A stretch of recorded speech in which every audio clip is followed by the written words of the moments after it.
Ooh, what's up, jobbers, and welcome to the latest edition of the Jobber Knocker podcast. As always, Nestlemania alongside for the ride is a man that, well, folks, is he Taylor Swift for men? I don't know. What do you think, JC?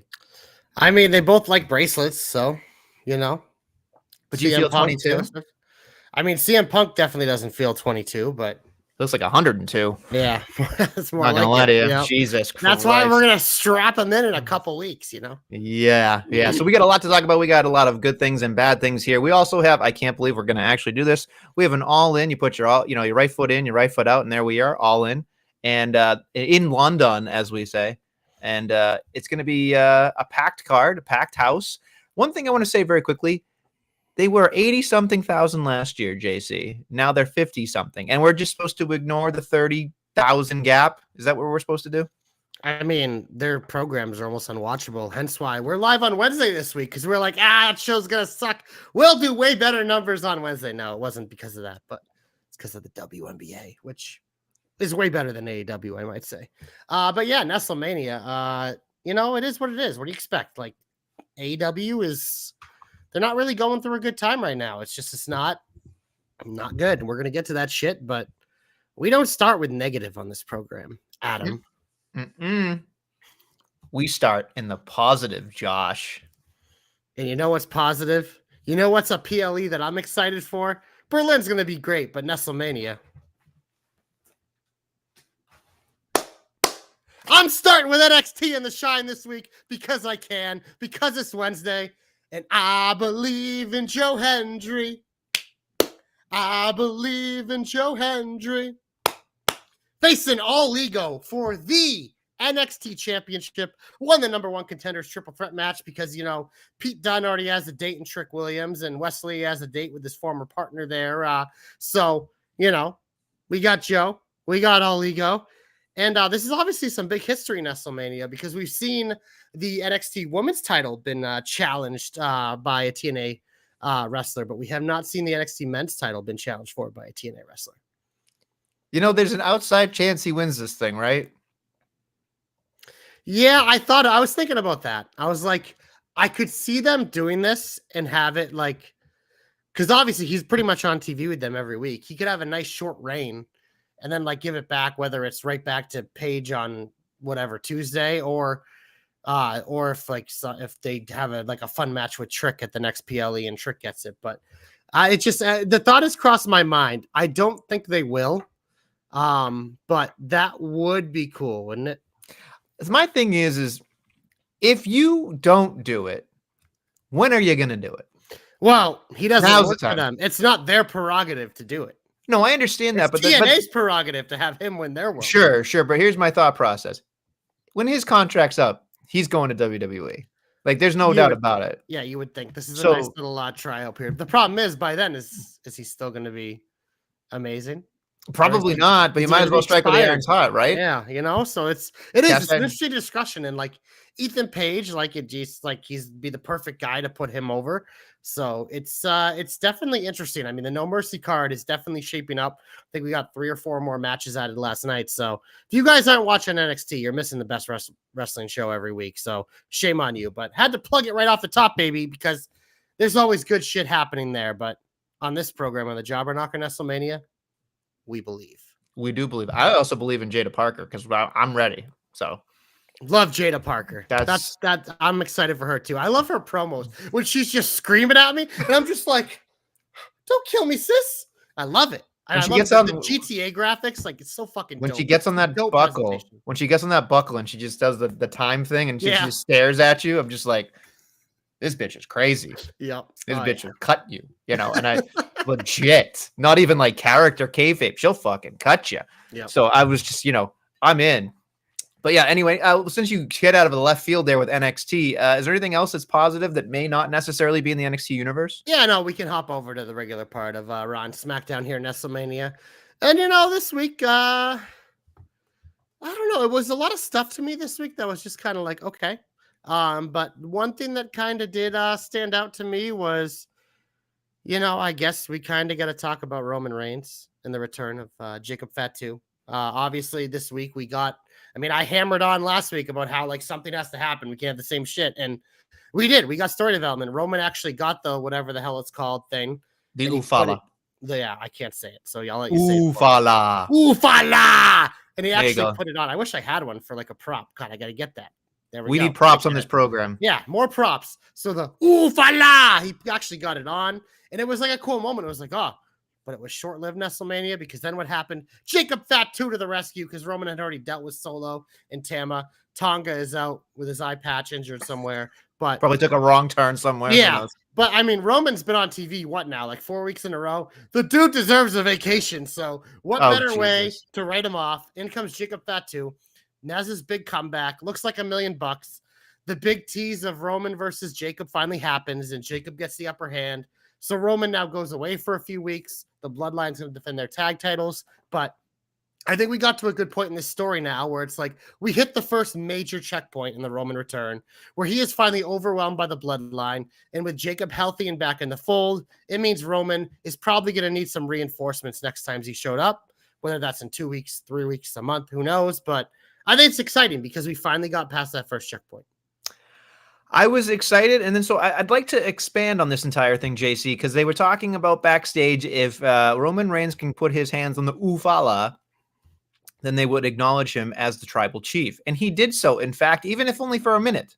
The second. He said if he took it from him, though. Okay, that's fair. Yeah. So Jacob, and it's funny how like when he put it on and had the orgasmic thing, like Thanos, you know, like he put it on, and all I could think about was like, no offense, but the people popped pretty hard for their Ufala more than they do for more title changes. Like it's fucking ridiculous, right? Ufala and a bracelet, baby. It's called good storytelling.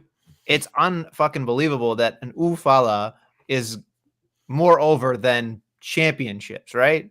Like that's how deep this runs. So I just think that when you do it correctly, this is what I would like for anybody that is a wrestling fan or any of these neckbeards coming out of the woodwork and a fucking shit all over me. It doesn't matter if it's a title. It doesn't matter if it's a manager. It doesn't matter if it's a prop. It doesn't matter if it's a bracelet, an Ufala. It does not matter. They are all props, folks. And you know what? Some props have meaning. Some props don't. We would love to live in a world where everything has meaning, but sometimes they do not. But if you do it correctly and you have significance behind a stupid piece of probably plastic, it still means something. So to anybody out there saying, well, championships are what everybody fights for. No. I will say this. There are too many belts in this world. Too many championships, too many trophies, too many one-night tournaments, too many nonsensical briefcases, and all this bullshit we got to fucking deal with. An Ufala might be number 2 in the WWE, might be number 2 across the board in every wrestling thing ever right now. So I wouldn't go that far, but it is a fantastic story device. This is what WWE does. They tell stories better than anyone, and they can make inanimate objects feel special. I mean, I can just roll in the strap match stuff here right now because we're getting CM Punk and Drew McIntyre in a strap match. But that one's all about, as we alluded to, as the title of this program says, Taylor Swift for Men, a fucking bracelet with his wife and dog's name on it. But it's an important device in the story. The fans have glommed onto it. It's something that has made CM Punk more rootable. It is something that's made Drew McIntyre more hated. So it's like you have an item on Raw, you have an item on SmackDown that, like you said, are being treated like a title would be treated. So, I mean, it's important because look at what do we do on this program a lot? We trash the tag titles because they're storyline devices that aren't being used properly. But in this scenario, the Ufala and the bracelet are being used correctly. So yeah, no, I agree with overall with your sentiments. I think I don't know if the Ufala is the number 2 thing in wrestling, or as you said right there, but it's definitely an important device here. It's important to that family. It's important to the storyline, and it's important to this greater bloodline universe, which Triple H has created here in WWE. So getting back to the strap match thing, I will say this much. There were parts of this promo that I was very interested in. I think CM Punk and Drew McIntyre clearly have a lot going on here. They talk about love and the fanatics and all this people waiting in line to see him and all that stuff. And then on the other side of love, the flip of the coin is hate and all that stuff. And then hate for Drew on the Taylor Swift for Men, which is, debatable at best. But the one thing that killed me was I thought it was good back and forth. I'm not a huge fan of the strap match. We can either talk about it or not talk about it, whatever. But I felt like it ended like the gusto was let out of the room by the last words of CM Punk. It was like, and I'm going to be tethered to you. You're tethered to me. And it was like, all right, Marge, let's get in the fucking minivan, go to the Worcester Centrum. This is fucking something fun. Like, I was just like, what a fuck. It just was such a lead balloon for me. I was so not interested in it. So again, the match will be fine, but this is the part that kind of drives me nuts about the strap match. The first match we got was a lot of story, a lot of gaga with we talked about Seth Rollins eating up a lot of scenery, right? Taking away from the matchup in certain parts. And then this strap match isn't going to get me excited. We know this is an easy way for Punk to win, to even the score, so to speak. And then we assume the blow off will be at Bad Blood somehow, probably Hell in a Cell or something else like that. But so far, I'm not impressed in terms of the matches. And I feel like this is also a throwaway in terms of the match. It's going to be all gaga, which again, I'm okay with. But at some point, CM Punk has to fucking wrestle. I mean, no, he doesn't. Like, he's old and he's always kind of better with this gimmicky stuff now. And that's how you protect people with wrestling deficiencies because they're old. So honestly, look it. Am I going to rank a strap match as one of my favorite matches? Absolutely not. It'd be in the bottom tier for sure. But in terms of this story and this, like, as the number 2 match in a likely trilogy, I think it makes sense because I think it's one that CM Punk can win. It's one where he can look good. It's one that they can like perceive as pretty brutal without actually having to do a lot because obviously they have a range of motion. And it's one of those things like this story has been a lot of like been one of them running away from each other, that chase, like it's just a lot of it. So it makes sense. But it's just like, look at like you put these two in a standard wrestling match. There's a reason why Seth Rollins was involved there. I mean, obviously CM Punk was coming off an injury, so it's protect him. But it's like this one, it's kind of the same deal. It's like he's still coming off that major injury with one match under his belt, and he's fucking old. And look, he's a huge star, so it doesn't matter. You want him on TV. He can carry in terms of like feud and story and all that. And this type of match, I think he can shine in. I think this will go above your expectations just because I think they'll make it feel very brutal. And with the storyline attached to it, I think it'll work. But again, strap match, it's in the steel cage category for me. I ain't going to choose it. But in terms of this, I get why they're doing it. It makes sense. And rather than rushing to a like cage type match or not going hard enough with like a standard like match, I think this is a good middle ground. So I'm okay with it, and I'm curious to see which gaga they have during this spectacle here. I did chuckle when he said, "I have a bracelet for you," and I was like, okay, that's a decent enough line. But my interest will be once CM Punk wins, then we have to have some brutal fucking bashing happen to get the fucking Bad Blood. So it feels like, I don't know. It's hard. You know what? And I think the Taylor Swift for men would win at Bad Blood too. Joe, I haven't taken my gummy, so you can shut the fuck up. All right. If I was taking my gummy, you would see all sorts of fucking colors. All right. That's all I'm going to say about that. So in your face, Flanders.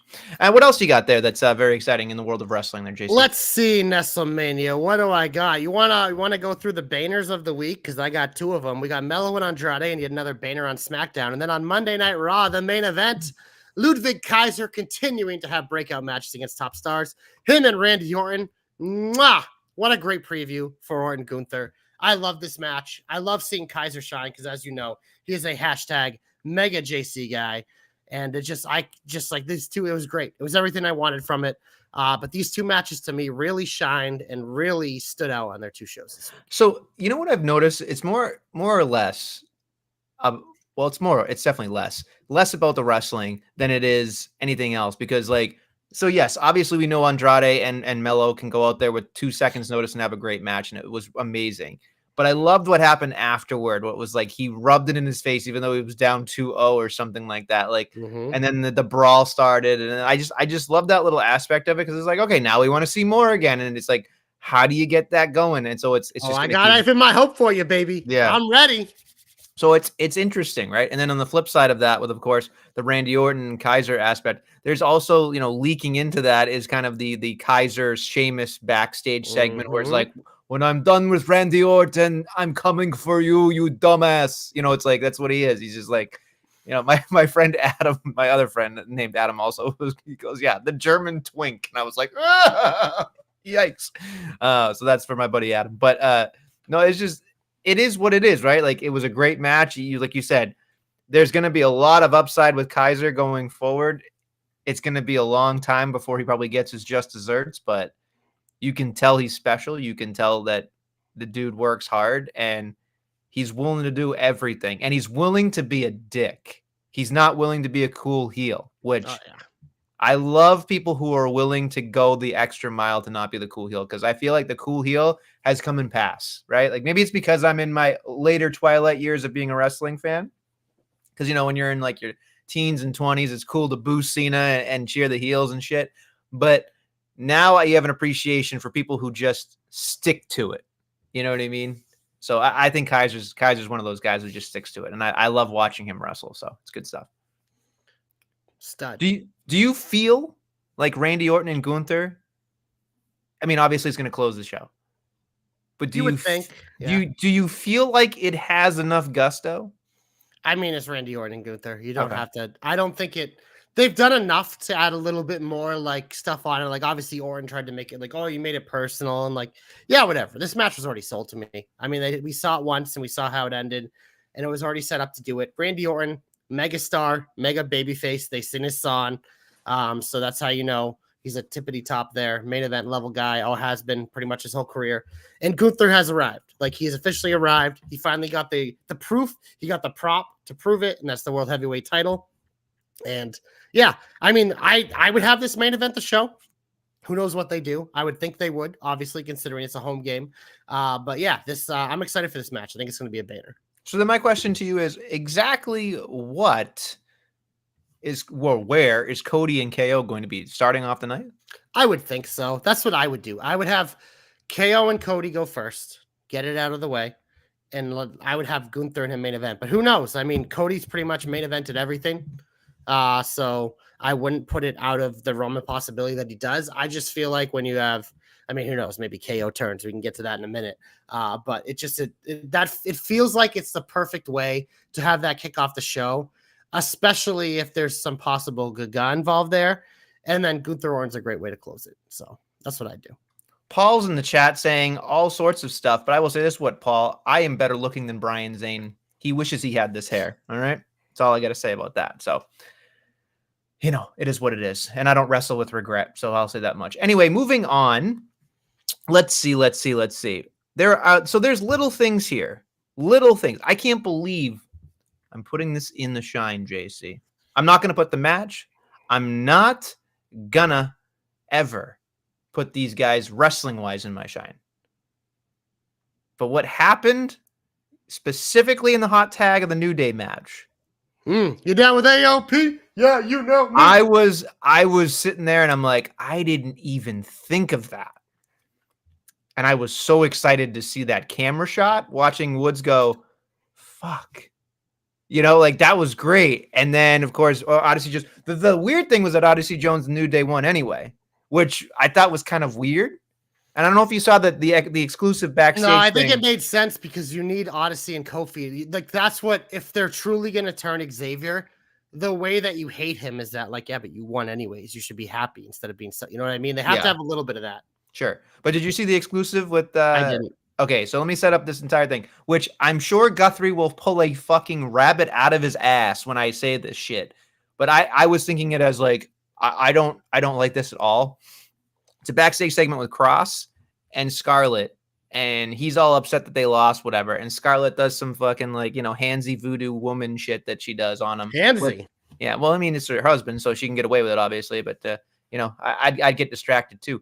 Anyway, so he basically, it was like, don't worry about them. You've already won. And I'm like, because you set the negativity in motion essentially. Mm-hmm. And then they walked away and she's like, I can take out that frustration. And that was it. And I was just like, what the fuck? But like, all I kept thinking about was, if that's his character, if that's his like thing. That's character though. Think about it. No, but it's so AJ Styles, stupid. Like, yeah, I mean, so stupid. Nestlemania. It's our word. What's the name of our show? Jobber Knocker. Karrion Kross is a unique version of a jobber. He is just enhancing everyone else's characters. Not necessarily helping his own, but he is literally changing other people's characters. Like, that's been his gimmick on the main roster. Like, oh, AJ Styles, you need a character change? Feud with me, baby. I got you covered. Just like he's done it several times now. It's literally his gimmick, which makes him a different type of jobber. They come in all shapes and sizes, baby.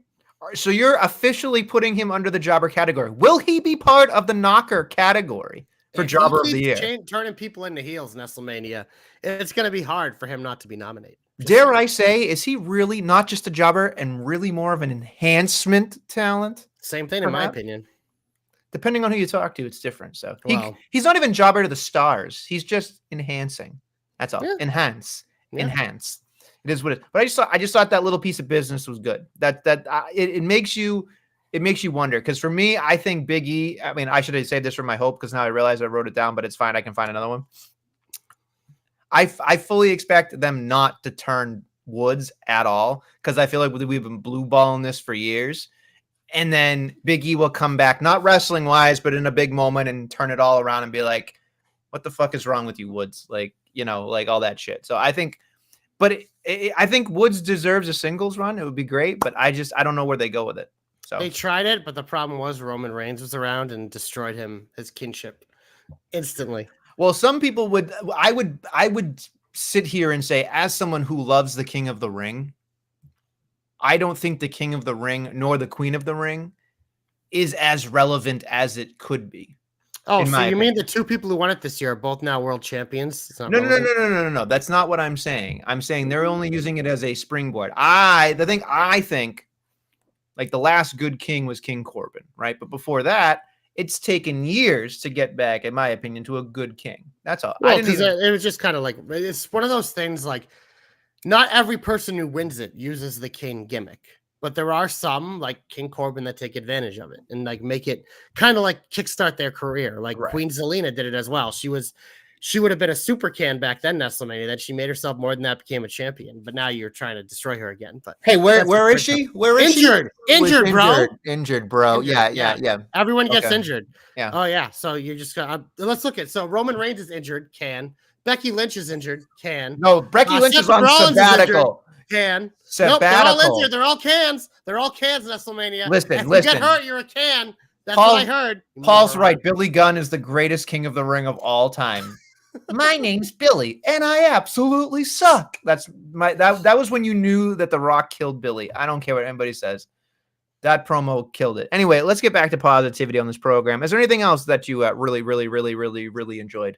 Yeah, I mean, I could watch Kevin Owens and Grayson Waller wrestle every week. I mean, they've wrestled, I think, 1,000 times. And I enjoyed KO's promo before leading into it, being like, yeah, oh, of course I didn't think I deserved it. I lose to everyone. Hell, I think I even lost to you. Like, that part made me laugh because I'm like, yeah, it's true. Grayson Waller, I think, like, his only win was against KO besides when they won the titles. But this at least, like, this week, they made it a little more interesting because how many times have we seen, like, Waller in theory just like be around Cody and his friend, and this time it's KO, and KO's dealt with the same thing with them, but they at least at the end gave us a little something to think about when KO picked up the belt, put it on Cody's shoulder, and walked away. And it's like, okay, they planted a little seed. Again, this might be like the Xavier Wood things where I don't know if it happens, but it's one of those things that at least like there's a little something here in a feud that wasn't really a feud. It was just kind of like, Cody, you're Oprah. Give somebody a championship. Okay. And he did, but it's like, it's Kevin Owens, it's Cody Rhodes. Kevin's amazing. He's great at this type of stuff. So I thought this was at least fun this week. It was something, again, it's one of those things where it was like, we got to move this stuff forward. And they did enough of it, a little teaser, and we still have another week to set it up. But it just like, because Cody's reaction kind of sold it too, being like, okay, Kevin, I see you. But it just planted a tiny, tiny little seed that, you know what? Maybe KO does go full KO and turn his friends like he always does. I'm here for that if that's the case. Yeah, I think it'd be fun.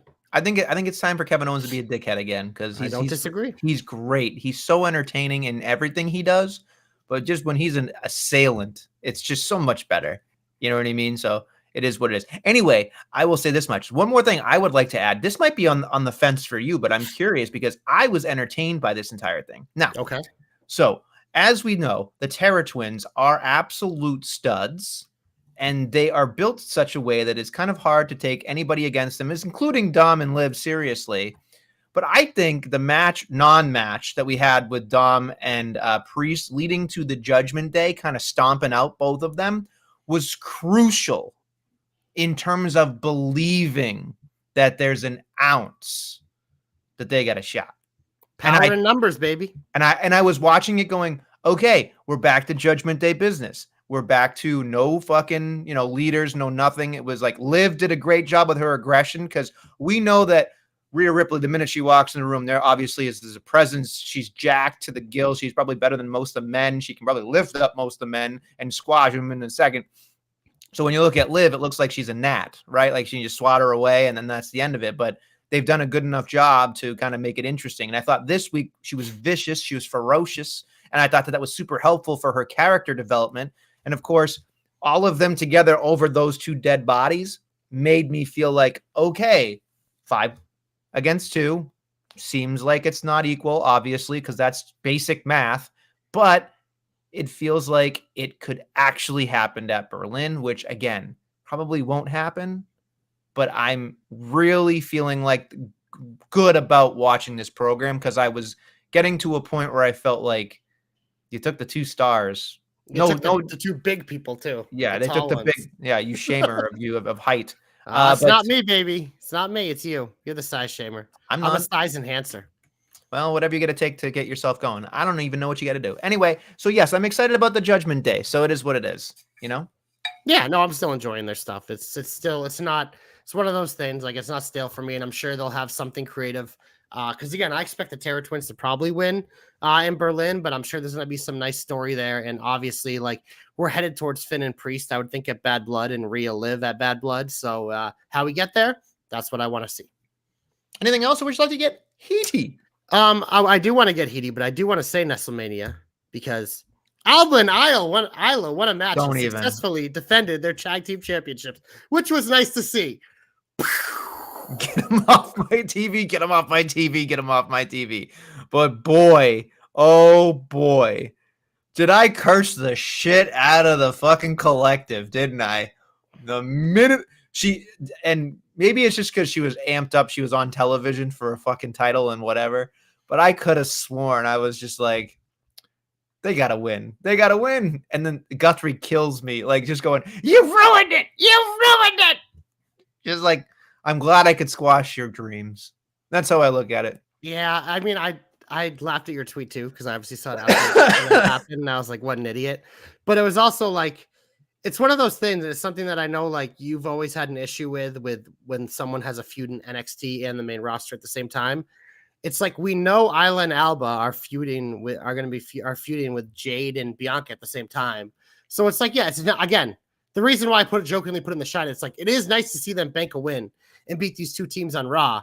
But it's like, we know we're delaying the inevitable because it is one of those things where it's like, we know it's Jade and Bianca, which makes sense. It should be. I think they should get them back. And I'm assuming at this point, we're probably going to kick it to Bad Blood unless if it happens on an episode of SmackDown. I don't know if they have a big show coming up. They might want to do it. But yeah, I mean, and look at Nestlemania. I'm never going to complain about seeing Isla Dawn in all 3 shows. So that's a positive always for me. But yeah, first of all, anytime I hear the fucking words Pure Fusion Collective together, I want to fucking beat my head against the wall now because it just gets worse the more I hear it. And then I go on the internet and I'm like, I thought we were harsh. Everyone else is way harsher. That name fucking sucks.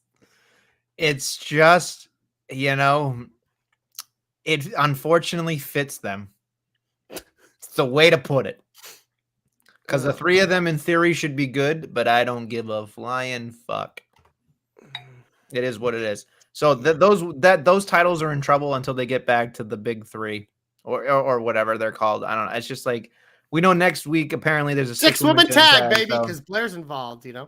Blair Davenport, big win over Naomi, right? Yeah. Poof, let's put in Naomi's hometown, so the Vince curse lives. Yeah, I don't know. It just there's so much not going on SmackDown it just bothers me. Like, so we have the whole fucking Vince McMahon-ish intro to SmackDown with Tiffy introducing with Pretty Deadly and Nia, and it was just like, that's a pretty cringe segment. You kind of cursed this too because you begged for Pretty Deadly to be Tiffy, and then we got it, and it was fucking awful.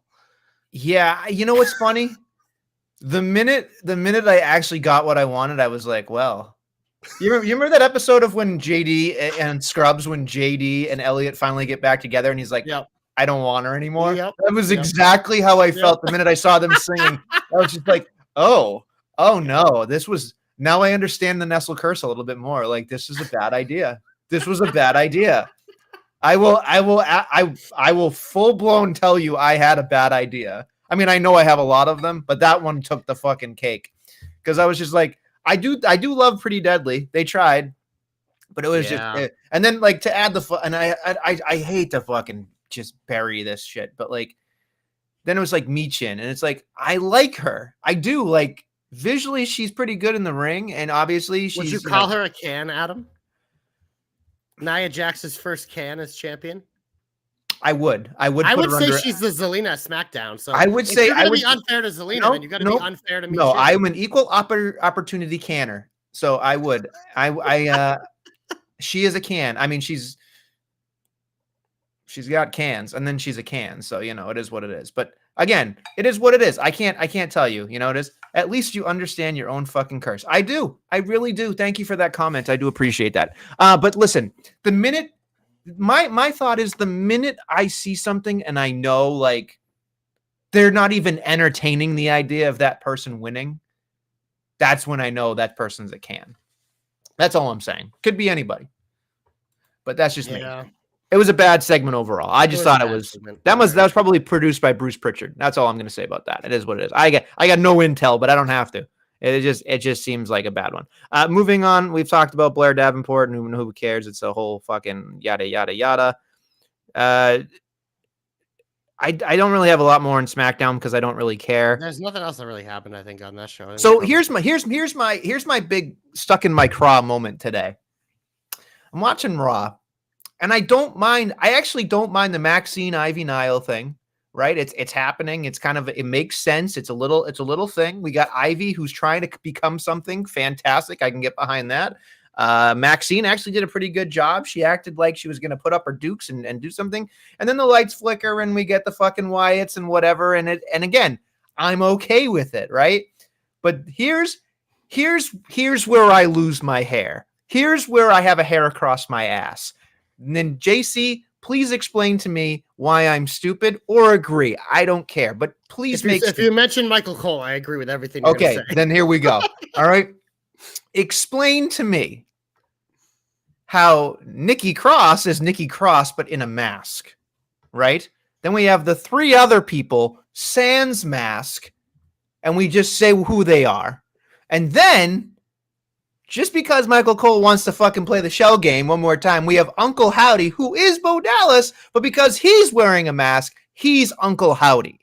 My thought is, what the fuck am I trying to watch? I'm trying to enjoy this, and I'm watching it, and it's bothering me because all I'm thinking about, it takes me out of the moment. I'm thinking to myself, yes, I know that's Nikki Cross. Don't fucking tell me it's Nikki Cross. Don't fucking ruin this for me. And she's wearing the mask. And then we got the big three behind him doing God knows what. And I'm just like, okay, I know it's the Oaf and the two guys. That's fine, whatever. And then Uncle Howdy comes out with his 19th fucking mask that doesn't look like anything we've seen. It looks like it got fucking made by a fucking 2-year-old in a fucking paper mache fucking stupid art project with stupid wig hair that looks like it's been flattened by an iron. And all I'm thinking about is, what the fuck are we doing here? Where's the consistency? It's just fucking stupid. And then to add insult to injury, next Monday night on Raw, we have finally Chad taking on Uncle Howdy. Is he going to wrestle in the mask? Is that the wrestling version of the mask? Is he going to take the mask off and be Bo Dallas and be a fucking can? You tell me.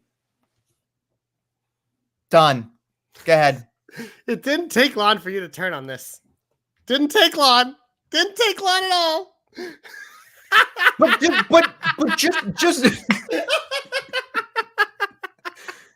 oh, I just knew it. I will say this. I completely agree with the Michael Cole stuff. Every week, his commentary just fucking makes these segments so tough. It's like, dude, first off, shut the fuck up. Second of all, it's like the over-explain is like, if you have to over-explain something, then that means it's not good. Like it should. You can add like little factoids to help enhance the story a little bit, but it's just like over the top. I feel like I'm in fucking school. Like, and it's just like the name thing. Yeah, it is. The name thing's weird. It's like, you know what it feels like. You know what it feels like to me. This is what it feels like to me. This feels like when you're in the movie theater and you're watching a horror movie and you hear people behind you being like, "Don't go in there." Don't go in there. That's what it feels like. It feels like they don't need to talk. Just stay silent. Lay the fuck out and let something transpire. It's just so stupid. They add nothing. Pat McAfee, as much as he enhances everything, he should never be near any of these segments, ever. He fucking makes it just so ha-ha and fucking stupid. He cannot be serious. And it doesn't work when you need to be serious in this moment. Michael Cole, it's not a fucking like actual event that you need to report on. It's happening. Let it fucking happen.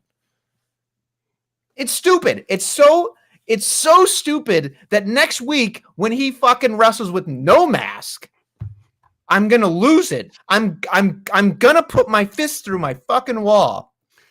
Oh, please wrestle with no mask, please. If he does, I'm done. I'm absolutely done with this. You sound pretty done right now. In the words of Bobby Valentine, if this isn't the end, we're gonna find some new lows, some new ends of the earth, I guess. New ends of the earth, yeah. Look, they're still over as fuck with the crowd, right? They're gonna remain over with the crowd for a while, with your no matter how much nitpicking you can do to it, because it's gonna be a lot.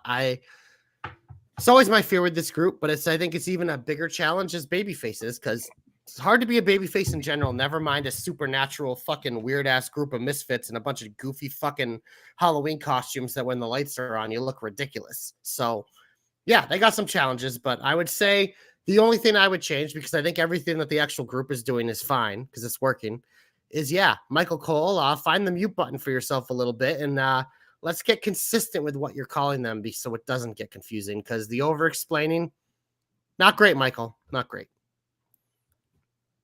It's probably the only thing he doesn't do well. That's it. Like, I can't really complain about him. I mean, Michael Cole is amazing. He's probably one of the best. And that might not be his call, but somebody needs to step in and say, this is a bad idea. That's all. It's one of those things, like, it's tough because, again, like, I do think, like, there's little nuggets you can add, but it's just, like, it's the way he does it. It's just, like, I feel like I'm reading a book out loud that I don't want to read. It's like, let me just fucking read the book. I don't need all these extra excerpts and confusing language. So my question is, you wouldn't do that to the Undertaker, would you? No, I have to go back and rewatch early. You wouldn't. You want to know why? And maybe there's more equity in the Undertaker, and that's not a fair comparison. But you wait for the fucking bell to ring. You know, he fucking dead man zombies all the way, and then he fucking ding-dings and becomes a fucking boxer with the put-em-ups all of a sudden, and then you can fucking talk. That's what Undertaker did. It's fine, you know, towards the end of his career. It's fucking ridiculous. The best pure striker in the WWE. Give me a fucking break. That's all I got to say about that. I don't disagree with that. You know how I feel about him. Yeah, fucking real. I mean, Mark Calloway, probably as a human being, is probably awesome. But like the fucking coming out as a fucking zombie and then dinging and then being like, all right, I'm gonna be Rocky all of a sudden. You've done it now. You've gone and made a big mistake. I can't big booger red. What was it? Not big booger red. I remember the JR saying that once, and I was like, "That's not coming back." Oh man, we got fucking derailed. Anyway, anything else that's heaty on your end? We're going Hulk Hope. Glorious, you're my only hope. Nestlemania. I'm going back to Mello and Andrade for this because I'm watching this and I'm like, look it. I'll preface it with this. I saw someone tweet this, and I think a lot of people kind of felt the same way. Because obviously, I think Braun Breaker and Carmelo Hayes are always going to be linked. Because they were kind of like the faces of the NXT 2.0 in the men's division. And, you know, it was one of those things like Braun ate first and then Mello came up. And I think there's been some people who are a little frustrated being like, why can't Mello be booked like Braun? Braun looks amazing, blah, blah. And I'm just like, do you guys not get how this shit works? Put them next to each other and fucking look at them. That's why they can't be booked the same. You know why Mello got fucking over?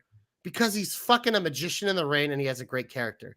How do you best showcase that, Nestlemania? You put him in some fucking banners. So he's had 3 with Andrade. Another guy who, by the way, what gets him over is his wrestling. And watch the crowd in these matches because, these guys are super fucking over. But the way you get Mello on a Braun-like push is you do a best of 7 with these two. Because it's simple, it's easy. And you're looking at SmackDown, it's like, LA Knight's got Santos here doing a little bit of thing, and we know the Cody picture's all tied up. So it's like to be part of the mid card and not be involved in the title on SmackDown is hard to get TV time.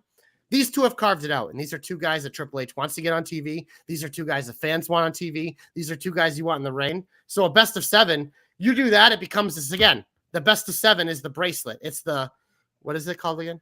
Ufala. Ufala. It's the title. Like, that's what it is. And look, obviously the most famous one recently was like Cesaro, Sheamus, and those were fucking great. And I think it did a lot, especially for Cesaro and both those guys. But it's one of those things. It's like Andrade and Melo in the reign. There ain't too many guys in that roster more talented than them. So I think these are the two to do it. They've really sold their rivalry well. You can tell they don't like each other. It's done that. And it's just like, it's a way. This is a good part of SmackDown. They can wrestle every other week. They'll get long extended matches. And both these guys will be way more over when this feud is over because of it. It's fucking perfect. So I think it's kind of leading that way because Andrade took the 2-0 lead. Now it's 2-1 Melo. And Andrade's going to want revenge. So I'm like, you know what? Let's just make it a fucking best of 7. And the winner gets a U.S. title shot wherever we can go to. But it's like, this is how you push Melo.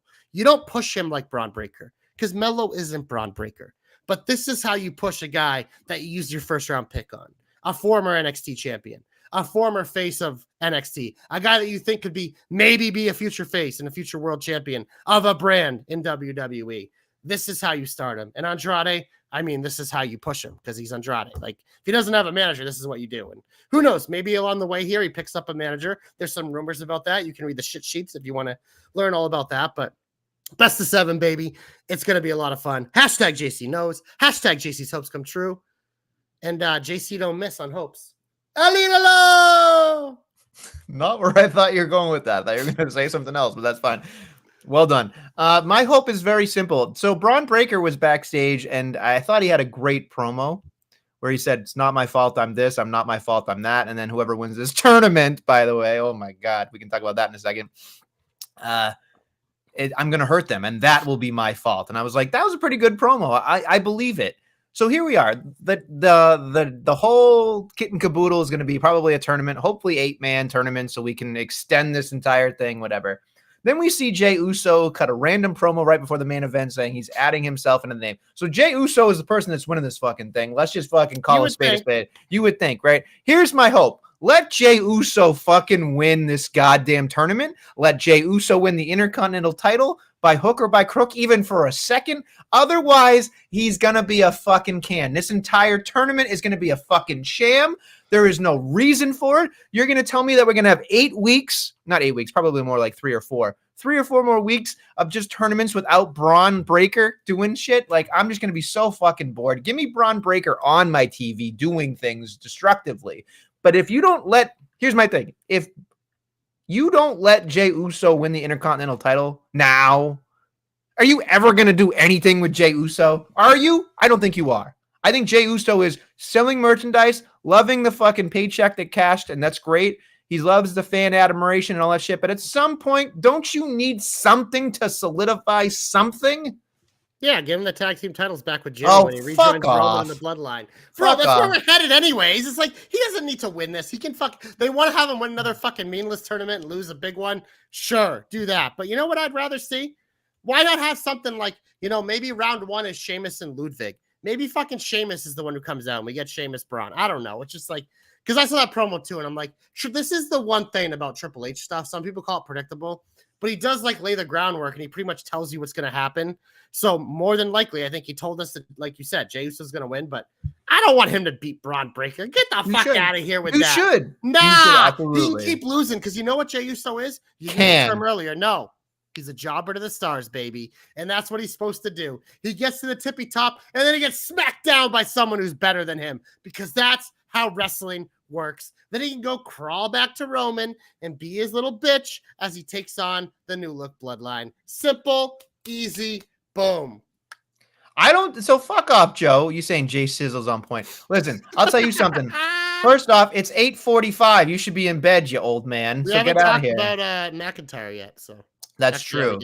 We did talk about McIntyre. No, he has a new thing that puts him to sleep. It used to be McIntyre or Seth. So I don't know. All I'm saying is Jimmy needs Jay, not Jay needs Jimmy. They need each other. They're fucking the Usos, bro. They're better. It's one of those things. You split them up. It's like, yeah, these are nice, but you know what makes them better? When they're together, Come on.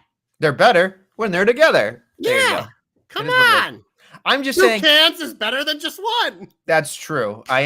You did turn me on the can speak. That's for sure. But literally, like, Don't you think Jey Uso deserves something at this point? Yeah, he's already got it. He's won a bunch of shit. He's made a bunch of money. He's super over. They gave him a fucking cool entrance. Like, yeah, he's had plenty of shit. The guy's won the tag team titles 30,000 times. They had their match at WrestleMania. You said, and I said, the worst fucking match at WrestleMania by far this year. So it's like, yeah, whatever. It's cool. He's an over babyface. He's great, but not everyone needs a fucking cookie. There's only so many cookies to go around, Adam. Who the fuck is Adam? You. Yeah, that's right. Anyway, all right, let's get our comebacks on, okay? Roar! Nestlemania. Do you know how fucking rock hard I got? The Braun Bronson boner that I had? Because it's like, the way they're booking Bronson, it's like, there's only one man that they can put in front of him that will be believable, and that's Mr. Roar. And oh my God, we've talked about it a few times on this program. When we get the Braun and Bronson, like, mega feud, oh my God. I popped so big because I'm like, yeah, this is perfect. He's killing all the baby faces. So bring out the big boy. Bring out the big boy. But yeah, Braun Strowman's getting my comeback, baby. And there was emphasis on the come part of that back. Sorry. The minute he came out, I was just like, let's fucking go. Like, I was so excited because I was just like, we're finally getting it. And you know that Braun Strowman's going to let him fucking tsunami him like 150 times. It's going to be awesome. It's going to, like, Braun will die. Braun will die for our sins in this entire thing. And I'm just going to love every second of it. So what a fucking big oaf. But God, it's going to be so great. It's going to be so awesome. Match of the year. Book it right now. I cannot wait for the, is it next week? It has to be next week. Yes, but next week, I'm assuming there'll probably be some schmozzy smoz because this doesn't feel like a one-off. I just want it to be a point where Braun Strowman doesn't stay down. Like, he gets tsunamied and somehow keeps getting back up after a while. And then it has to be like, okay, and then he just fucking tsunamis him through a table or something, like something crazy. That's what I need to do something the match extra. To break down pretty quickly next week, them to brawl, but Bronson to eventually stand tall by destructing Strowman. And maybe we get like a fucking like backstage brawl meat truck match or something. Do you think they will use the old trope of the fucking superplex breaking the ring with these? I mean, I thought about it, but it wouldn't be a superplex. It'd be a tsunami breaking the ring. Which would be fucking awesome. They're definitely going to do it. It'd be fucking great. Yeah. Like, just, oh my God. If they advertise this as the main event on Raw happening the next couple weeks, they're collapsing the fucking ring.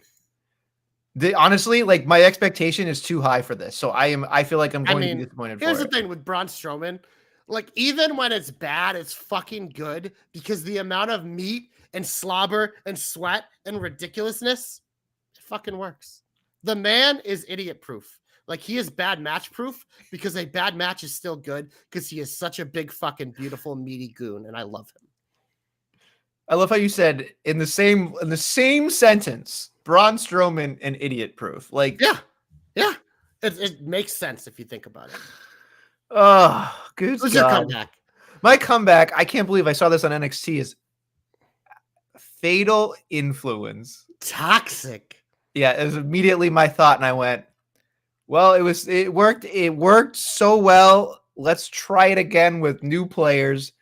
And the people. There was one major reason why it worked really well. Well, yeah, but let's hope all of these women's wrestling. Let's just hope all three of these women are smart enough to not have a OnlyFans or something like that and do something stupid because, well, not something stupid because she's probably making money without not getting hurt. But I mean, like, you know, she's just fine. But I do miss them on my television. I really miss that entire thing. So I think JC Jane was, you know, the most consistent person in the first iteration in terms of the wrestling. I thought that's important. We've talked, you know, a massive amount about how Fallon Henley needs to find something because she looks like a star, but doesn't necessarily look like Mandy Rose in this promo. They did her up. And then, of course, we talked about Jasmine, who's, you know, again, just the poster child for HBK is what, I mean, you look at these three women and it's like, you know, Shawn Michaels is a chef for a reason. So when I saw this, I went, finally, like something I can get behind. And honestly, if they can make it make sense, if they can make it do something, then when they get to the main roster, they can stick together. because that's my one big gripe about Toxic Attraction was like we never got to see it. we got like a that was glimpse of bummer. it. That was such a bummer because I remember there was one year in the draft and I wanted it so bad, and it was just like it didn't happen. But it's just like I was like it would have worked, and like just to think like obviously JC's someone who could be a lifer on the roster, such a good worker. But how different like Gigi Dolan's career would even look like, because now it's like she might never get there because she's kind of floundering out a little bit. I know she's hurt right now, but it's just like she has just been in a free fall since they broke up. But like you said, JC being a consistent worker and a good heel, like she found a way. She wiggled her way into Chase U for a little bit, did that thing. Now she's picked up Jasmine, and now she's kind of teamed with Fallon to kind of try to bring her up with her. So look, I'm excited for it. I'm all for types like this, and especially when you get a group where it's like two people ready to go and then someone else who has the potential to be a big star. Yeah, let her cling to them and learn from them and be a sponge from them, because that'll just make her better. And you can put them, not right now, because I'm probably putting the cart way before the horse here. Yeah, please don't curse them. No, I won't. But I'm just saying, you can see that there are 3 women factions across the board on Raw and SmackDown that aren't really doing very well. Triple H likes factions. He likes. We know that. But my thought is like, if some of these factions that are living on the main roster exist right now, then why not these 3? That's all my thought is. Yeah, you know what I mean? Give them a shot. Just give them a shot. Give them a shot, because honestly, it's worth something. It's worth something to me. So there you go. That's my comeback. Yeah. Now we'll fatally finish. Big ol' finish Nestlemania. We're going to start on a SmackDown where we have the big 3 versus Blair, Isla, and Alba. Who cares?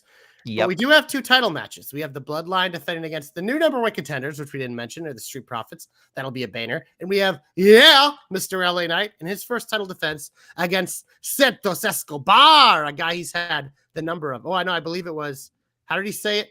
Escobar. See. I do love Santos. I do love Santos. I love Santos. I just felt like the promo with the restaurant made me feel like we're putting a lot of stock in production in this thing for a fucking guy that's going to slip on a banana peel. Like, you know what I mean? Like, and again, it's fine. I get it. But again, unless he wins the United States title anytime soon, I love watching him wrestle. I would die laughing if LA Knight dropped the title already and then had to chase Santos for like a couple months. That'd be so funny. It'd be so funny. It'd be such a Vince thing to do. I kind of want it to happen. I just look at it like, you can't mess with LA Knight right now. You can't. Yeah, but he's also title proof, so it wouldn't matter. It'd be one of those things like he could lose it because Santos cheats, get it back in a month, and fucking we'd be on our way. No one would care. We're going to get to a point where it's going to be Escobar, LA Knight, Mello, and Andrade all in a fatal 4-way. And we're going to be sitting there with our fucking pants off. That's what we're going to, and of course, LA Knight will be there to pick up the pin because that's all he's good for. But like the other 3 can wrestle. So it is what it is. But I don't know. It's just, I don't give. I just don't. LA Knight meteoric rise. Got it. Like fucking sell it out. Don't have to wrestle. You're fucking awesome. But like, usually those are the workhorse titles. Just saying. Yeah, it's also like a stepping stone title. So if he's ever going to get to the next level, I'm aware, Joshua. Yeah. So get out of here with that. What about the tag titles? I just want Jacob Fatu to eat everybody. I just don't want him to get hurt again. We got to keep him healthy so he can face Roman again. Stop jumping off the top rope through the table. He hits his knee and leg every time. Every time. You know what he should do? Jump off the barricade where it's safer onto the fucking table. You know it's still going to look impressive. So why? Why not bother? Yeah, because it's not ballet, Adam. That's fucking why. You knew I was going to do it, baby. But yeah, I would assume the Bloodline's going to retain here. But it's one of those things. It's like when the Street Profits said they haven't been champions for like 4 years or whatever, I was like, holy fuck, man. They might be right. It's crazy. Yeah. Crazy. But they're a joy to watch wrestle. So I'm excited for that. We head over to Monday Night Raw. We have the meat match, as we mentioned. I'm going to try to keep it in my pants, not talk about it again. Uncle Howdy and Chad Gable, which you've already shit all over before it's even happened. And then we have the IC title tournament, which I was going through. If they do 8 people, what do we got? Jey Uso, Sheamus, Ludwig. Now you need me to fill it in? I'm just trying to think, like, who else is on the fucking Pete Dunne, perhaps. Oh, God. Maybe Karrion Kross. Ophir Woods. Yeah, okay. I guess we have enough random people, but The Miz or whatever. I mean, The Miz and R-Truth are, I think, written off, but maybe. I don't know. Bronson and Braun seem like they're separate from this. Bronson and Braun sounds like Johnson and Johnson to me, but that's great. You're gonna need some Johnson and Johnson baby wipes afterwards. That's for sure. Now I want to take the Johnson and Johnson logo for Braun and Bronson. Just put a giant meat stick behind it. Oh dear God. I love it. I love it. All right. Anyway, nobody cares about that tie. Yeah, should we go all in on this fucking bullshit? Oh my God. Since we are actually, it is all in week. Everybody's excited. It's AEW all in. It's their WrestleMania. I'm assuming it's going to be a fucking crazy amount of shit that's going to go on here. Ricochet most likely will end up being in this stupid casino gauntlet, I would imagine. I'd save him a fucking come out if Ospreay wins, but I have a feeling MJF's going to win. But we're going to get to that Nestlemania because we got to predict it. There are 9 made card matches. There is a pre-show match, which I'm going to mention because this sounds like the dumbest match in the history of the world. It's Chris Statlander and Stokely Hathaway against Willow and Ishii, where the winning team gets to choose the stipulation of the match between the two ladies at All Out. What a fucking waste of time. I don't need to see Stokely Hathaway and fucking Ishii in a ring. Get it off my TV! And it is. It'll be on AEW free YouTube. That God, gross. But yeah, we got 9 other matches Nestlemania. Should we predict them? I think it's probably our due diligence. We should do it. Yeah, it's our duty. We'll start with the non-main event that probably should be the main event. The singles match for the AEW Women's World Championship Nestlemania. Timeless Toni Storm defends her title against the Glamour Mariah May. This feud has been super hot fire. Nestlemania, I ask you, do we have a new champion at Wembley? Abso-fucking-lutely. It's Mariah May's time. Toni did literally everything she could the last year. She's literally the only reason I watch AEW. I think this entire feud has been fantastic. I think this is my main event because these women have worked so hard. I think there should be blood. I think this should be a fucking just the banger of all bangers. I'll be curious to see how much time they get. Yeah, because there's only been one woman that's really been given time to wrestle in AEW on live events lately, and it's or whatever the fuck pay-per-views, and it's been Mercedes. So I'm curious to see if this one actually gets some time because that was my biggest gripe of last pay-per-view. Was it Toni and Deanna last pay-per-view, and I wanted more. Mm-hmm. So I'm hoping they get time. I would hope Toni has a clue to give them time. I would expect there to be some gaga in this match, so that should add some time. But yeah, I think we're gonna have a new champ too. It feels like if Mariah doesn't win, then what the fuck were we doing? So, yeah, I agree with that. Next up, Nestlemania, we have a coffin match for the AEW TNT Championship. Jack Perry defends his new title, which he forged himself, against Darby All In. Well, I feel like Jack, you know what? I'm going to pick Darby Allin. Yeah, I was kind of thinking that because he just unveiled his TNT title, so maybe I'm wrong. No, but it's one of those things. It's just like storyline wise, I think it makes sense for Darby to get over it, but it's just like unless if this is like the beginning of something, because it's just like I don't know. I thought this was kind of rushed into this. I would have liked to see Jack had a little more time with the title before we got to this, but yeah, I think I agree. I think I might actually pick Darby as well. So you pick Mariah. I hope we're on. We both pick Mariah and Darby. All right. Yeah. 2 new champs. Might be a theme of this show. Next up, we have oh God. I'm just gonna get it over with. Last chance match for the FTW championship. If Hook loses, he can never challenge for the FTW championship as long as Chris Jericho is champion. Chris Jericho, the champion, with Big Bill and Brian Keefe defend against Hook. God, just give me Hook. I don't even want to talk about it. Yeah. Hi, guys. It's done. Thank God. Moving on. Thank God. Thank God.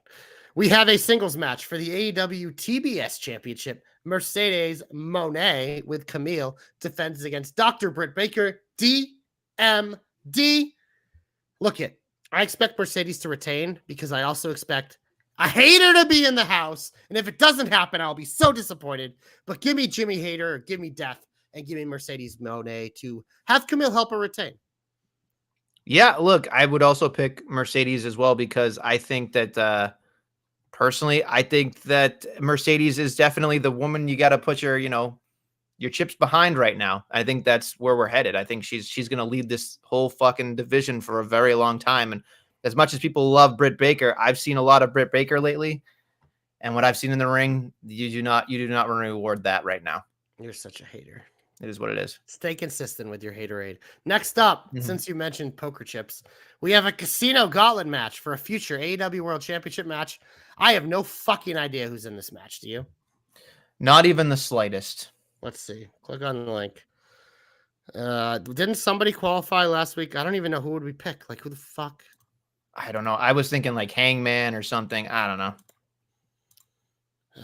Well, we'll come back to that. Maybe you'll find something. We'll go to the, oh boy, 4-way London ladder match for the AEW World Trios Championship. This is going to be a mouthful, so you're going to have to go first on this one. The patriarchy of Christian Cage, Killswitch, and Nick Wayne with Mother Wayne defend their titles against the Bang Bang Gang of Juice Robinson, Austin Gunn, and Colton Gunn against the House of Black, Malachi Black, Brody Kane, and Buddy Matthews, and then the random hodgepodge bullshit of Pac and the Blackpool Combat Club of Claudio and Wheeler Yuta. Gross. Who you got? The patriarchy, because they just fucking got him, and what else are they going to do? So that's what my thought would be. Yeah, I would think the more people we have, I would think the champions would retain, as they probably should. Next up, because if you like a lot of people in the ring at the same time, you will also like the 3-way tag team match for the AEW World Tag Team Championships. The Young Bucks, Matthew and Nicholas Jackson, defend against FTR, Cash Wheeler, and Dax Harwood, and the acclaimed Anthony Bowens and Max Caster. I feel like the Acclaim might be the ones to eventually beat the Young Bucks, but I feel like this is an easy way to have the two baby faces kind of cost each other and the Young Bucks to sneak out of All In and then maybe lose the titles at All Out to the Acclaim. So give me the Young Bucks. Young Bucks feel like they got to be on the card somehow. So I think you're right on this one, because I don't think FTR needs to be anywhere near those titles anytime soon. And they've been kind of like, they did everything they could last year. This year, it feels like for some reason they got a hard feeling against the Acclaim. Like these guys got to beat the Young Bucks. So I'm kind of on the same page with you on that one. Next up, singles match for the AEW American Championship. The Great American MJF defends his championship against the former international champion, Will Ospreay. I think MJF will retain here in Nestlemania, but I'm curious what you have to say. So right now, everybody in the Jobber Knocker predictions has Will Ospreay as the winner. So you are going way against the grain on that. It's a home game.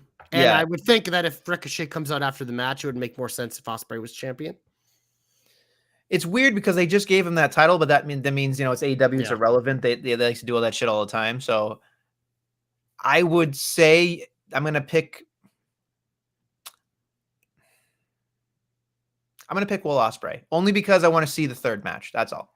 Yeah, it's a home game, so it makes a lot of sense. But you picked MJF, which is a ballsy pick, and usually you're right against these ballsy picks. So I don't know. I just have a weird feeling because I don't know. It's a weird feeling. It's a weird. I don't know. The one thing that could happen is Daniel Garcia could return and kind of like stop MJF from cheating, and Will Ospreay could win that way, and that would be fine because you could have Ospreay, Ricochet, and Daniel Garcia, MJF, or whatever. There's definitely a million ways this could go, but it's one of the few matches on the card I'm very excited for. Did you find any information about the gauntlet, or should we skip it? I'm just gonna pick Ricochet or something. I don't know. It's just like, I don't know. Let's just skip it for now. We'll find it out later. All right. So we have the main event. We have a title versus career match for the AEW World Championship. I think Bryan Danielson has to win the way they book this, unless if this is truly his retirement. So I'm gonna pick Bryan Danielson, but I'm not really excited for this match. I'll be honest. Because he's a Jag. I just don't really care. For being honest, I look at it this way.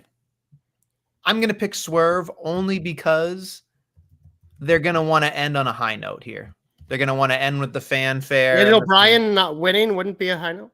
I think he's gonna want to kiss his family and all that shit, and it's just like, because here's the thing. I don't think him winning does anything for anybody. It certainly doesn't make anything better ratings-wise.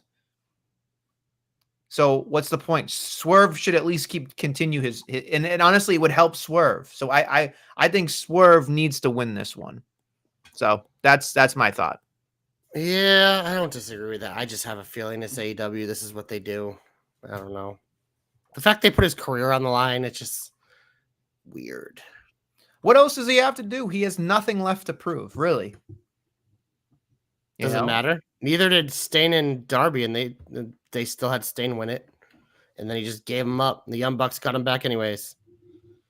I don't know. I just think that Swerve needs to win this to kind of solidify himself.